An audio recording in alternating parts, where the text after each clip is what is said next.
But like, none of this is shocking, okay? And as I said, and I earlier brought this up, but like, the militant actions of Hamas is a fucking gift to the incredibly reactionary, right-wing, ultra-nationalist, fascist fucking Israelis in the Israeli government, because then they can further justify the untold amounts of bloodshed that they will subject all Palestinians to. It is the 1350 of fucking Israel, okay? That's what it is. In America, psychopathic white supremacist reactionary Republicans will say, well, 13% of the population is black, but they're responsible for 50% of the crime. It's like, no, motherfucker. It's the first of all, we're not even examining why those conditions have been created where violent crime occurs or crime in general occurs or what crime is. But even beyond that point, like, you're basically trying to post hoc rationalize subjecting an entire group of people to cruelty and punishments for the actions of a few. Okay, you're looking at Palestinians as a monolithic structure, and that is just on its face. That's bigotry. That's it. That's all it is. You cannot justify fucking over every Palestinian person because of the actions of a fucking few. All right? They started. Well, Mohammed and again, Israel does not need Hamas to subject Palestinians to untold amounts of cruelty. I'm sorry to all the people that have been blinded by propaganda all these fucking years, but like I said time and time again, literally look no further.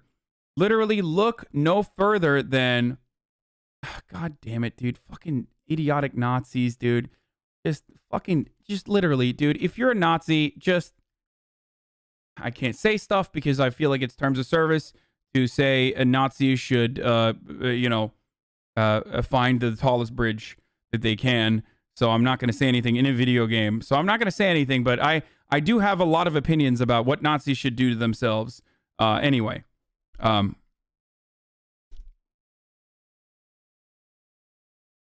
Wolfenstein. Yeah.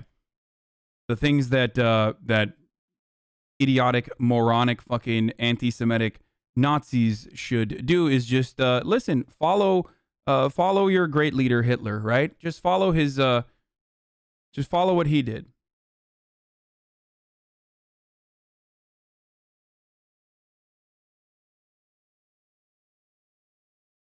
Joins me now from Sheikh Jarrah. Thank you very much for joining us. You grew up in the neighborhood. Your family home is specifically his last action.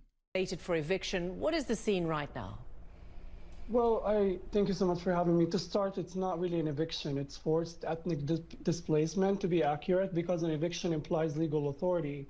While the Israeli occupation has no legitimate jurisdiction over the eastern parts of occupied Jerusalem under international law, it also implies the presence of a landlord, and certainly these Israeli settlers have not built our homes. They're not our landlords. They don't own our land.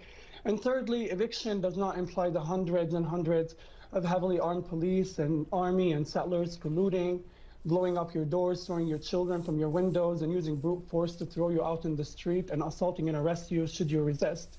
It doesn't imply the grenades. It doesn't imply the rubber-coated bullets. It's not an eviction. According to the UN and countless politicians and human rights organizations, it could amount to war crimes. Actually, the situation is pretty tense, I can tell you, and we're very scared of losing our homes to Israeli settler organizations. These settlers and courts would argue that their claims to the land predates you and your family. Have you been allowed to prove otherwise? No. The Israeli occupation courts take their documents without verification, without authentication or challenge, whereas our documents will not be looked at. It's so strange that like the Israeli military courts with a 90% conviction rate are not going to be the safe harbor that the Westerners assume it will be, the fair and judicious process for the Palestinians who are literally being taken away from their fucking homes because some dude from fucking Brooklyn decided that if he doesn't steal it, someone else will. And what I'm referencing is that famous video that went viral a week ago.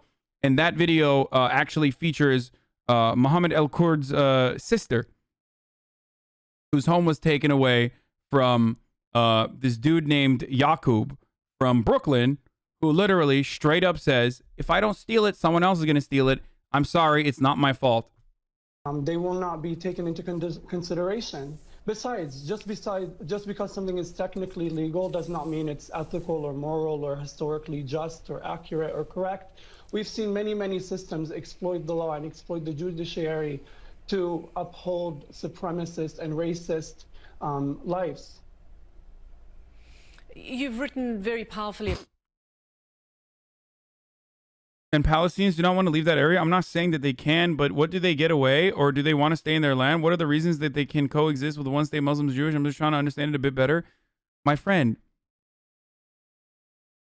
like, if you have lived in a fucking house your entire life, and then just someone comes in and says, nah, this is my house now, and the government and the military that has, like, occupied your region for the longest time is like, yeah, no, it's not your house. Where are you supposed to go? Like, what are you supposed to do? Like, listen, people have brought up so many different, like, ideas or whatever, but it's not like Palestinians have an option. Their only option is to die, motherfucker. That's it. If your goal is to displace and ethnically cleanse an area and remove a group of people from that area, then your literal only option is to die. And this is something that people don't understand. This is something that people refuse to comprehend. Like, there is no just move to fucking Tel Aviv, dog. What are you doing in Jerusalem? Like you think these people are just like, oh no, there's much better real estate. Please, sir, come and come and settle into this new house. Like, it doesn't work that way. They're like, get the fuck out of here, and I hope you retaliate so we can kill you. Okay? That's how it works. It's fucking ethnic cleansing. Like, it's like asking a Jewish person in the lead up stage of the Holocaust, they'll be like, well, why are you guys trying to stay in Germany anyway? Like, I don't understand. I mean, can't you just, like, move to a different part of Germany? Just move to Poland, forehead. It's literally, like, the same shit. Come on, it's illegal, dude. I don't understand. It's just literally illegal now. Oops, sorry.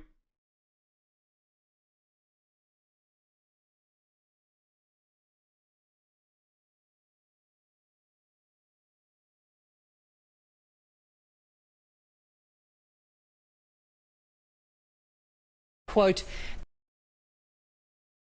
only allowed because both the state and the settlers know they have impunity. The settlers are emboldened by an apartheid state that allows them to open carry in Palestinian neighborhoods, and the state is emboldened by an international community that refuses to call it out for what it is, that allows it to intentionally target civilian neighborhoods on the Gaza Strip and massacre 24 Palestinians, including 9 children, without facing any consequences. I don't expect much of the Biden administration. Knowing that Ned Price refused to even condemn the killing of 9 Palestinian children tells me all I need to know. Obviously, I would like the international community to hold Israel accountable under international law. But